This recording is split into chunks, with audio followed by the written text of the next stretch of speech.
തദ്ദേശ തെരഞ്ഞെടുപ്പിൽ കോട്ടയ്ക്കൽ നഗരസഭയിൽ ഒറ്റയ്ക്ക് മത്സരത്തിനൊരുങ്ങുകയാണ് കോൺഗ്രസ്. മുസ്ലിം ലീഗുമായുള്ള സഖ്യത്തിൽ വിശ്വാസമില്ലെന്ന നിലപാടുമാണ് നീക്കം. കോൺഗ്രസ് സീറ്റിൽ ലീഗ് വിമതൻ പ്രചാരണം ആരംഭിച്ചതാണ് കോൺഗ്രസും ലീഗും തമ്മിലെ പിണക്കത്തിന് കാരണമായത്. വിമത നീക്കത്തിൽ നടപടിയെടുക്കേണ്ട ലീഗ് മൗനം പാലിക്കുകയാണെന്നാണ് കോൺഗ്രസിന്റെ പരാതി. ലീഗിന്റെ പൊന്നാപുരം കോട്ടയായ കോട്ടക്കൽ നഗരസഭയിൽ നിലവിൽ കോൺഗ്രസിന് അംഗങ്ങളില്ല.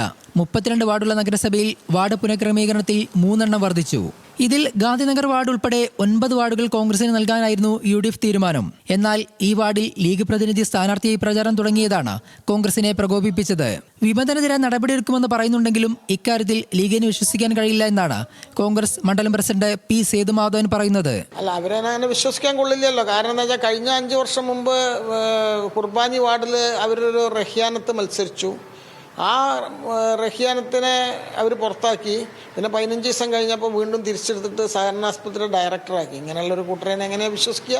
2020 കോൺഗ്രസിനെ തോൽപ്പിക്കാൻ ലീഗ് വിമതർ ഉണ്ടായിരുന്നു. അന്ന് വിമതർക്കെതിരെ നടപടിയെടുത്ത ലീഗ് ഫലം വന്ന് 15 ദിവസം കഴിഞ്ഞപ്പോൾ പുറത്താക്കിയവരെ തിരിച്ചെടുത്തു. ഇത് എന്ത് നടപടിയെന്നാണ് കോൺഗ്രസ് മണ്ഡലം പ്രസിഡന്റിന്റെ ചോദ്യം. റബലിന്റെ വിഷയത്തിൽ അവർ അനുവർത്തിക്കുന്ന ഒരു നയമുണ്ടല്ലോ.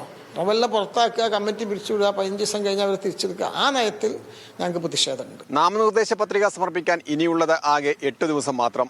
ഇതിനിടെ എപ്പോൾ പ്രശ്നം പരിഹരിക്കാനാകുമെന്നാണ് UDF-ലെ സാധാരണ പ്രവർത്തകരുടെ ചോദ്യം. കോട്ടയ്ക്കൽ നിന്നും AV ഷംസുദ്ദീനൊപ്പം ശാന്തകുമാർ വെള്ളാലത്ത്, ന്യൂസ് മലയാളം.